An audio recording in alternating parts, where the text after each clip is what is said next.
Break के बाद स्वागत है आपका। आप देख रहे हैं नया सवेरा। आपको बता दें कि दिल्ली में लाल किले के पास हुए कार धमाके के बाद गृह मंत्रालय ने एनआईए को इसकी जांच सौंप दी है। इस घटना में इस्तेमाल हुई कार और कार चलाने वाले की पहचान हो चुकी है। जया, बिल्कुल, और जिसके बाद से जांच एजेंसियां कड़ियों को जोड़ते हुए कई गिरफ्तारियां कर चुकी हैं, तो बड़ी संख्या में लोगों से पूछताछ की गई है।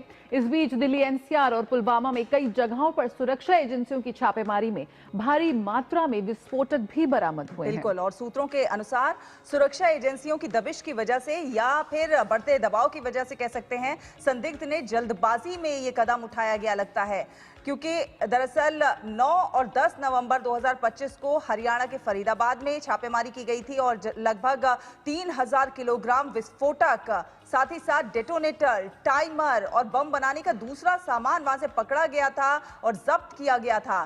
सूत्रों के हवाले से यह भी कहा गया है कि ये धमाका सिक्योरिटी एजेंसियों द्वारा उन्हें पकड़ने के लिए की गई छापेमारी से घबराहट और निराशा के कारण हुआ था।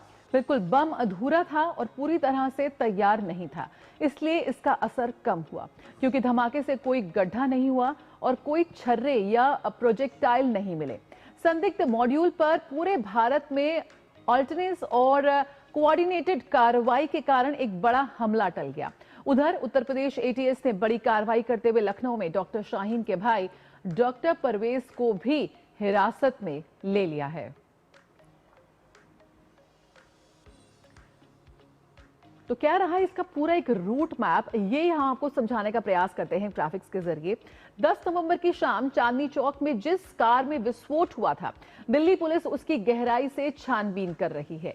इसके आधार पर यह जानकारी सामने आई है कि सोमवार सुबह 7 बजे i20 कार फरीदाबाद के एशियन अस्पताल के पास सबसे पहले दिखाई दी और उसके बाद 8:13 पर इस कार की एंट्री जो है वो फरीदाबाद टोल पार करके दिल्ली में हुई।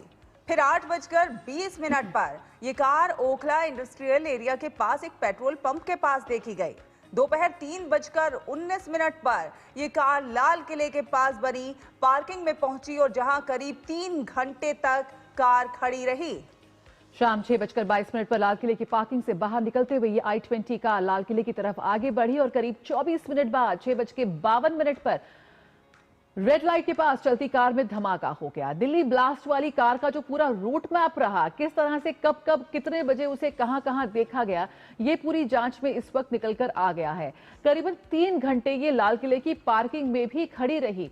शाम 3 बजे, करीब 3-3:15 बजे के बाद से शाम 6:22 कर उसके बाद ये पार्किंग से निकली और रेड लाइट पर जब पहुंची तब हुआ इस पे धमाका। और ये भी जानना बहुत जरूरी है कि कौन है मोहम्मद उमर। इसके बारे में जानना इसलिए जरूरी है क्योंकि जानकारी के अनुसार मोहम्मद उमर जो है वो पेशे से डॉक्टर है, जो कि जम्मू कश्मीर के पुलवामा जिले का रहने वाला है और दिल्ली में हुए ब्लास्ट में इसी कार का इस्तेमाल किया गया है। उमर पर फरीदाबाद टेरर मॉड्यूल से जुड़े होने का शक भी है। पुलवामा में आरोपी डॉक्टर की मां और भाई से पूछताछ की जा रही है ताकि उसके बारे में और अधिक जानकारी जुटाई जा सके। तो यहां पर एनआईए इस वक्त तमाम जो कड़ियां हैं उसे जोड़ने में लगी हुई है। किस तरह, कब, क्या हुआ, कैसे हुआ, इस पूरी जांच में इस वक्त सुरक्षा एजेंसियां जुटी हुई हैं। और तमाम वीडियोस, सीसीटीवी की फुटेजेस, वो उनके जरिए पूरी जांच को खंगाला जा रहा है। आम जन के सामने भी तमाम वीडियोस जो है वो आ चुके हैं। लोग देख सकते हैं कि कितना दिल दहला देने वाला ये पूरा जो है हादसा रहा। एक आतंकवादी घटना जो एक बड़ी घटना होते होते बची। और 2 दिन पहले सुरक्षा एजेंसियों ने फरीदाबाद में जिस तरह से बड़ी मात्रा में विस्फोटक बरामद किया था और कई लोगों को गिरफ्तार किया गया था, जिसमें कुछ डॉक्टर भी शामिल थे। ये तस्वीरें देख सकते हैं आप टीवी स्क्रीन पर कि जो ब्लास्ट हुआ है उसकी यहाँ पर जो सीसीटीवी फुटेज है, कितनी दूर से उसका एहसास हो रहा है। उसकी आगजनी जो हुई उसकी भी झलक यहाँ पर साफ तौर पर दिख रही है, किस तरह से इस सीसीटीवी में वो कैद हुई है। बिल्कुल, आम जन के बीच में एक दहशत सी एकदम फैल गई, अफरा तफरी सी मच गई।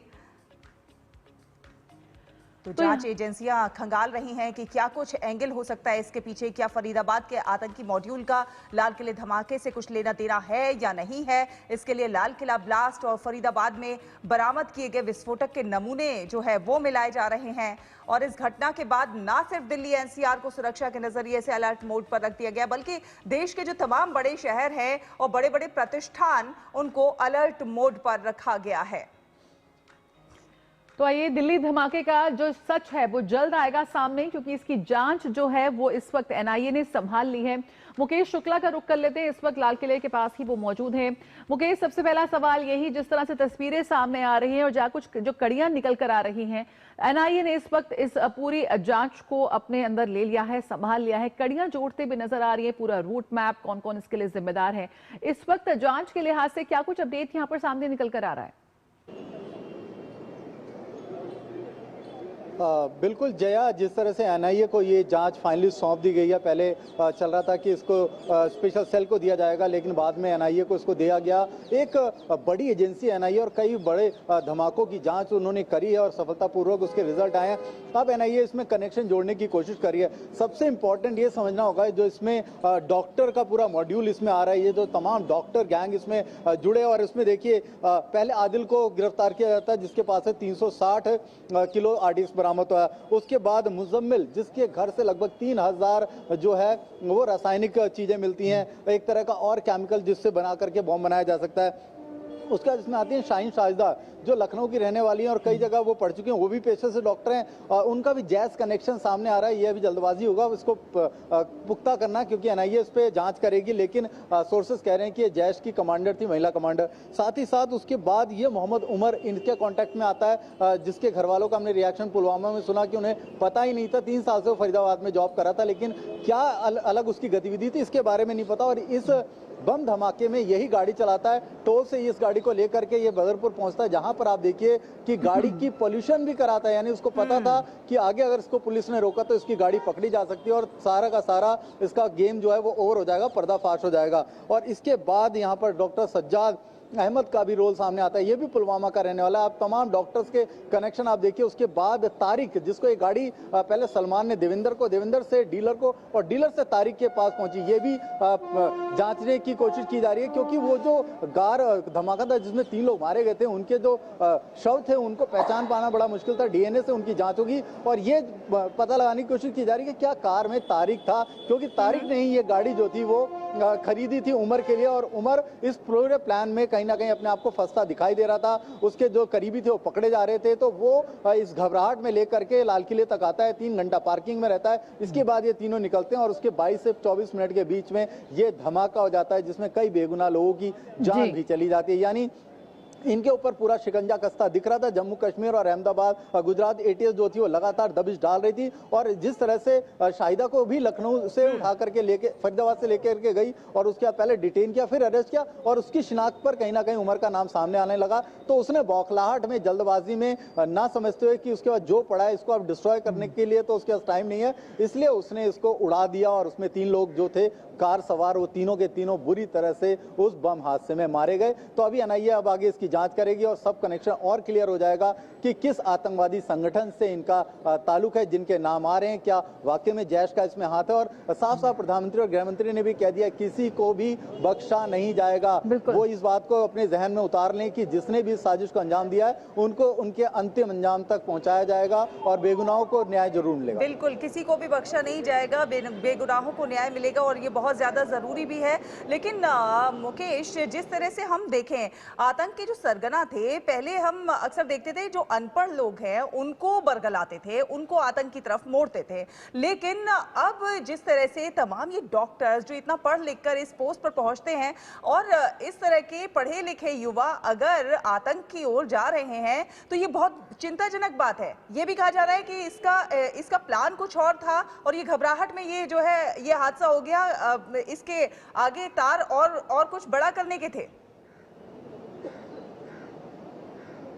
नहीं, जितना अगर आप देखिए, जितना आरडीएक्स गिरफ्तार किया था जम्मू कश्मीर पुलिस और गुजरात एटीएस ने मिल करके, अगर वो सारा एक्सप्लोजन में यूज हो जाता, उसको अगर ये सही जगह डिप्लॉय कर लेते तो बहुत बड़ा हादसा था। दिल्ली एनसीआर में बड़ी साजिश थी। आप छोटा अमाउंट नहीं था जिस तरह से उन्होंने उसको जोड़ करके रखा था और छुपा करके काफी समय से रख करके बैठे थे, और टीम इनकी जो थी, इनके जो स्लीपर सेल से सारे के सारे एक्टिव थे। लेकिन जब पुलिस की दबिश पहुंची, पुलिस को, इंटेलिजेंस को इसका पता लगना शुरू हुआ कि इतने बड़े असले के साथ ये लोग वहां पहुंच गए हैं, और जब आप देखिए इनके वेपन AK-56 इनके लॉकर से मिलती है, जिस कॉलेज को ये 2-2 साल पहले छोड़ के आ चुके होते हैं। ऐसे ही साजिदा जो है वो डिफरेंट कॉलेज में पढ़ा चुकी हैं, कई यूनिवर्सिटी से, आखिरी यूनिवर्सिटी से तो उन्हें निकाल ही दिया गया था। तो इनको बरगलाया गया, इनका ब्रेन वॉश किया गया, इनको मेन टीम में लाया गया। इसके थ्रू इन्होंने और अपनी जो लोगों को, जिस तरह से आप कह रहे हैं कम पढ़ा लिखा तबका है, उसको भी जोड़ने की कोशिश की गई, यानी इनके द्वारा उनको इन्फ्लुएंस में लाने की कोशिश करी। और ये इनका बड़ा मंसूबा था जिसको नाकाम करने में कामयाब रही। कहीं ना कहीं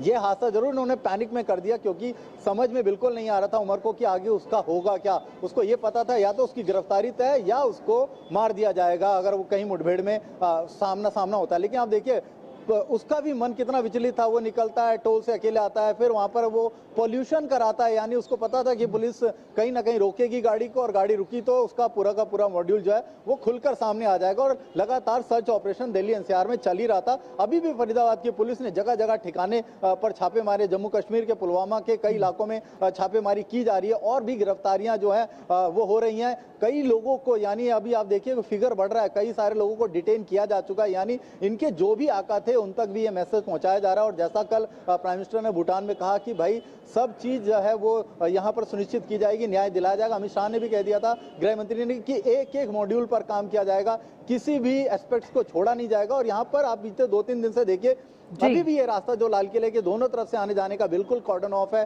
बंद है, यानी हर एक पार्टिकल को NIA FSL लेकर के जा रही है। जो जांच एजेंसियां इसमें इन्वॉल्व है उनसे भी मांगा गया है कि आप सैंपल दीजिए, ताकि प्राथमिक जांच में पता लग पाए कि क्या ये दूसरा कोई इनके पास मटेरियल था, या जो उनको जो जम्मू कश्मीर या गुजरात में पकड़ा ये वही था। और पूरे आसपास के जिलों में और आसपास के जो राज्य हैं, चाहे वो दिल्ली है, हरियाणा, पंजाब, राजस्थान, उत्तराखंड, सब में इस तरह से हाई अलर्ट रख रखा है। और अभी भी हम निकल रहे हैं तो जबरदस्त मूवमेंट हो रखी है, जबरदस्त चेकिंग चल रही है, यानी और भी जो पड़ते हैं उसको खोलने की यहाँ पर कोशिश की जा रही है। बिल्कुल, तो यहाँ पर NIA ने इस वक्त जांच को संभाल लिया है और हर मॉड्यूल को, हर एंगल को खंगाला जा रहा है। और सिर्फ दिल्ली ही नहीं, इस पूरी घटना के ब्लास्ट के तार देश के कई राज्यों से जुड़े हैं, साफ तौर पर उनको भी देखा जा रहा है। बहुत बहुत शुक्रिया मुकेश, फिलहाल इस जानकारी के साथ जुड़ने के लिए। आगे भी लगातार हम अपडेट लेंगे आपसे। और आइए बात